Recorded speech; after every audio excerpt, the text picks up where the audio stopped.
दोस्तों आज भी बड़ी मुश्किल से मैं वीडियो के लिए समय निकाल पाया हूं और उसके बाद मैं आपको बता दूं। सबसे पहली चीज तो ये है कि आज का वीडियो बनाने का मकसद ये है कि हमने आपको कहा था कि 31 तारीख को जो एफओएमसी की मीटिंग है उसी कमेंट्री आने वाली है। उस कमेंट्री की वजह से मुझे वीडियो बनाना पड़ रहा है क्योंकि उसकी रिपोर्ट आ चुकी है और उसकी रिपोर्ट आते ही जो इंडियन मार्केट की जो रैली आई थी करीब 9:30-10 बजे एकदम से लपक लिया, 25,000 की लेवल क्रॉस कर दिया।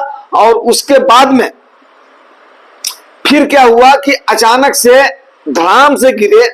उस पर चर्चा करते हैं, दो तीन जो है खबरों पर भी चर्चा करनी है। तो सबसे पहले, जी हाँ दोस्तों, सबसे पहले जयराम रमेश जी ने, सॉरी जयराम रमेश बोल रहा हूं, जयराम पॉल जी ने, जयराम पॉल जो कि फेड के अमेरिकन के चेयरमैन है, उन्होंने अनाउंस कर दिया है कि भाई अभी हम सितंबर तक रेट बढ़ाने की स्थिति में नहीं है जब तक महंगाई 2% पर नहीं आ जाएगी।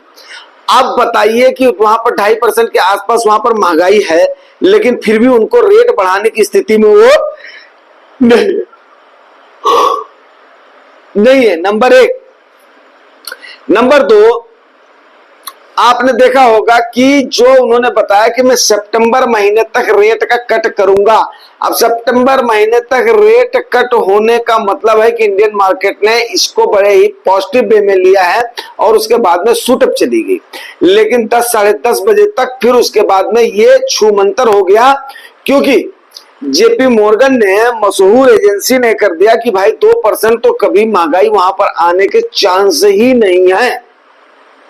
तो उसके बाद में ये सारी की सारी खुशी इनकी काफूर हो गई और उसके बाद में फिर तो ऐसे फिसल पट्टी शुरू हुई कि पूछो मत। और खास करके स्मॉल कैप और मिड कैप में अच्छी खासी करेक्शन देखी गई है। अच्छी खासी करेक्शन देखी गई है तो मैंने आपको वही बताया था, जैसे छोटा छोटा भी करेक्शन आता है तो इस समय पोजीशन बनाने में कोई भी बुराई नहीं है। अब बहुत सारे लोग इन चीजों को बोलते रहेंगे, बोला भाई ऐसा है कि अभी तो मार्केट वो करेगी, जो करेक्ट होगी, फलान होगी, ढमकान होगी। जब उनको बोलिए जब करेक्ट होगी तब करेक्ट होगी। अब हम थोड़ा सा अपने पेस को बढ़ा करके ही रखेंगे क्योंकि अभी देखिए बहुत सारी चीजें हम ही आप इससे अफेक्टेड नहीं है, बहुत सारे लोग अफेक्ट हो रहे हैं। जैसा कि पूर्व सीईओ ऑफ इंफोसिस, इन्होंने क्या बोला, बड़ी करारी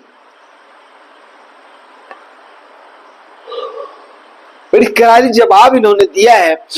उधर में लेकर के चलना चाहूँ। एक्चुअली मैं मतलब काफी ज्यादा मतलब जो टायर्ड होने की वजह से भी फिर भी क्या है कि मैं जरूर आप लोगों को अपडेट करूंगा इसको। 32,000 करोड़ रुपए का टैक्स चोरी का आरोप लगा है इन्फोसिस पर। आप लोग जानते हो जो कि थोड़ा सा ठीक ठाक फंड है, कंजर्वेटिव लोग जो हैं, जो कि 40 साल के एबव के इन्वेस्टर्स हैं, वो कहाँ पे जाना चाहते हो? लार्ज कैप में जाना चाहते हैं, लार्ज एंड मिड कैप में जाना चाहते हैं, वो आपके फ्लेक्सी कैप में जाना चाहते हैं, वो हाइब्रिड फंड में जाना चाहते हैं, वो आपके बैलेंस एडवांटेज में जाना चाहते हैं, एक्सेट्रा फंडों में जाना चाहते हैं। तो वहां पर जहां पर भी देखो आप, वहां पर फाइनेंस सेक्टर और आईटी सेक्टर, दो सेक्टर वहां पर काफी ज्यादा मात्रा में पाए जाते हैं। हर फंड मैनेजर उन पर बेट लगाने के लिए तैयार रहता है। मीन्स क्या है कि उसको खरीद करके रखता है। उसमें से सबसे पहले आपको बताऊं कि उसमें से आपका इन्फोसिस और एचडीएफसी का काफी ज्यादा आपका मिल जाता है, क्या मतलब एलोकेशन मिल जाता है। अब यही बात कि इन्फोसिस के ऊपर 32,000 करोड़ रुपए की चोरी का आरोप लगा है। अब इससे क्या होगा कि तकरीबन अच्छा खासा एलोकेशन होता है तकरीबन इन टाइप के फंडों में इसका, इन्फोसिस का। वैसे देखो आप, आईटी की मैक्सिमम कंपनियों ने इस समय अच्छा खासा परफॉर्म किया हुआ है, उनका रिजल्ट बढ़िया आया है। लेकिन अब टैक्स चोरी का जो आरोप लगा है तो उनके पूर्व सीईओ पाई जी ने कहा है कि बंद करो ये टैक्स का टेररिज्म। एक्चुअली वो काफी ज्यादा ऊब गए थे इन चीजों को क्योंकि ये काफी ही क्रेडिबल कंपनी मानी जाती है अपने आप में इन्फोसिस, जो कि आईटी सेक्टर की है। तो अब अगर ऐसी ऐसी कंपनियों के ऊपर इस टाइप के आरोप लग सकते हैं तो आप बताइए हम आप चीज ही क्या है। तो अपना आईटीआर वगैरह जिसने नहीं फाइल करा हुआ है, आप लोग अपना आईटीआर फाइल कीजिए, पहली चीज। और दूसरी चीज क्या है कि इसके बारे में, टैक्स वगैरह के बारे में भी सोचना छोड़ दीजिए। जो होगा वो उसके बाद में देखा जाएगा, उसमें कोई भी वो नहीं है। अब इन्फोसिस का देखते हैं क्या होता है, बाकी चीजों का देखते हैं क्या होता है। लेकिन अगर सितंबर तक रेट की हाइक नहीं होगी तब तक में वहां पर इलेक्शन का बिल्कुल एकदम से गर्माहट शुरू हो जाएगी, माहौल वहां पर गर्म हो जाएगा।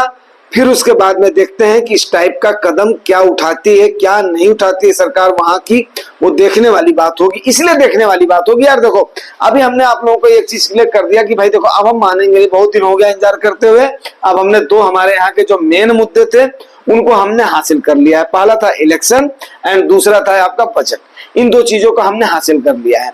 अब विदेशी मुद्दों पर हम लोग लेकर के अगर उसके बाद में इन्वेस्टमेंट से पीछे रहते हैं तो मेरे ख्याल से समझदारी वाली बात नहीं होगी।